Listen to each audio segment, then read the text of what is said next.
Baik, terima kasih atas kesempatan. Di sini dengan saya Cikwitita Aurelia Tongkesong dengan NIM 1814 2012 43 kelas A3 semester 7 dari Universitas Pembangunan Indonesia Manado. Pada saat ini saya akan menjelaskan tentang asuhan keperawatan pada lansia dengan perubahan fisiologis dengan masalah gangguan pendengaran. Baik, yang pertama yaitu pengertian berkurangnya pendengaran adalah penurunan fungsi pendengaran pada salah satu ataupun kedua telinga. Tanda dan gejalanya antara lain kesulitan mengerti pembicaraan, ketidakmampuan untuk mendengarkan bunyi-bunyi, dan kesulitan untuk membedakan pembicaraan. Selanjutnya masuk dalam pengkajian, yaitu yang pertama identitas klien. Antara lain nama, umur, jenis kelamin, agama, suku, status perkawinan, pekerjaan, alamat, tanggal masuk rumah sakit, golongan darah, dan lain sebagainya. Selanjutnya riwayat kesehatan, yaitu yang pertama keluhan utama, klien susah mendengar. Yang kedua riwayat kesehatan sekarang, susah mendengar pesan atau rangsangan berupa suara.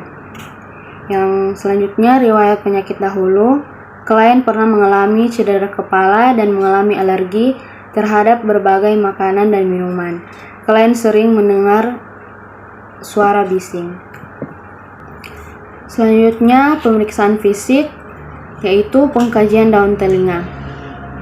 Yang pertama inspeksi kesimetrisan daun telinga, simetris kiri dan kanan. Selanjutnya posisi telinga normal, yaitu sebanding dengan titik puncak. Penempatan pada lipatan luar mata atau masih terdapat atau tidak. Terdapat pembengkakan pada auditorius eksternal atau tidak. Yang selanjutnya palpasi, apakah terdapat nyeri raba, apakah ada pembengkakan. Berikut pemeriksaan penunjang, yaitu yang pertama pemeriksaan otoskopik. Menggunakan alat otoskopik untuk memeriksa meatus acusticus externus dan membran timpani dengan cara inspeksi, yaitu hasil serumen berwarna kuning, konsistensi kental, dinding liang telinga berwarna merah muda. Selanjutnya tes ketajaman pendengaran, yaitu tes penyaringan sederhana. Hasilnya, biasanya klien tidak mendengar secara jelas angka-angka yang disebutkan. Dengan klien tidak mendengar secara jelas detak jarum jam pada jarak 1-2 inci. Yang selanjutnya, uji rine. Hasilnya, biasanya klien tidak mendengarkan adanya getaran garpu tala dan tidak jelas mendengar adanya bunyi dan saat bunyi menghilang. Berikutnya diagnosa keperawatan, yaitu yang pertama gangguan persepsi sensori berhubungan dengan presbikusis. Yang kedua gangguan komunikasi verbal. Intervensi dari diagnosa gangguan persepsi sensori, yaitu dukungan pengungkapan kebutuhan. Periksa gangguan komunikasi verbal, misalnya ketidakmampuan berbicara, kesulitan mengekspresikan pikiran secara verbal.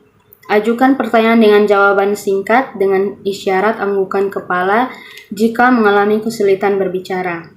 Fasilitasi komunikasi dengan misalnya pensil dan kertas, komputer, atau kartu kata. Informasikan keluarga dan tenaga kesehatan yang lain teknik berkomunikasi dan gunakan secara konsisten.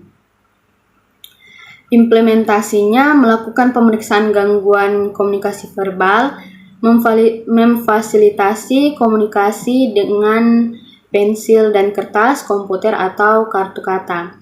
Memastikan keluarga mengajak bicara klien.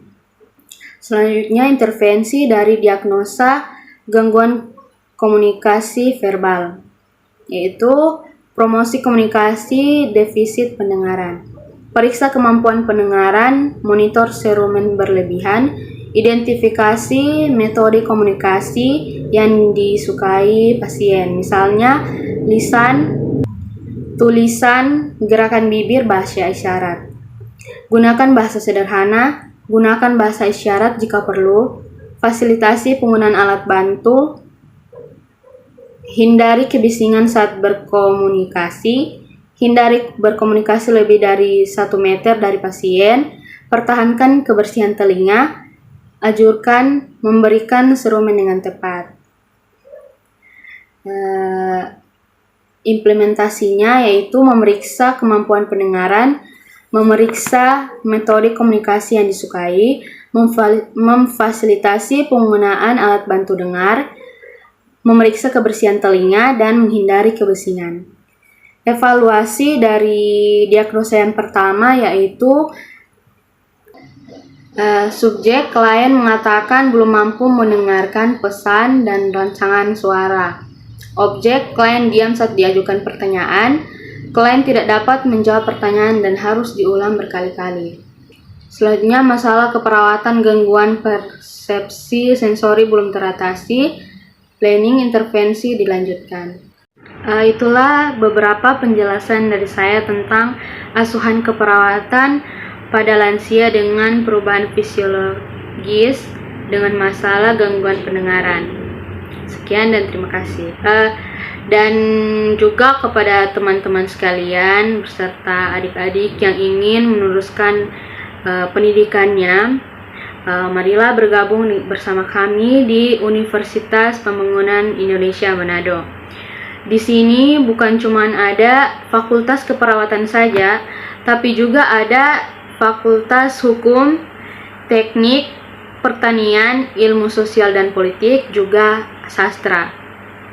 Jika ada yang berminat, silakan kunjungi ke Facebook Unpi Manado atau Instagram Unpi Manado. Terima kasih.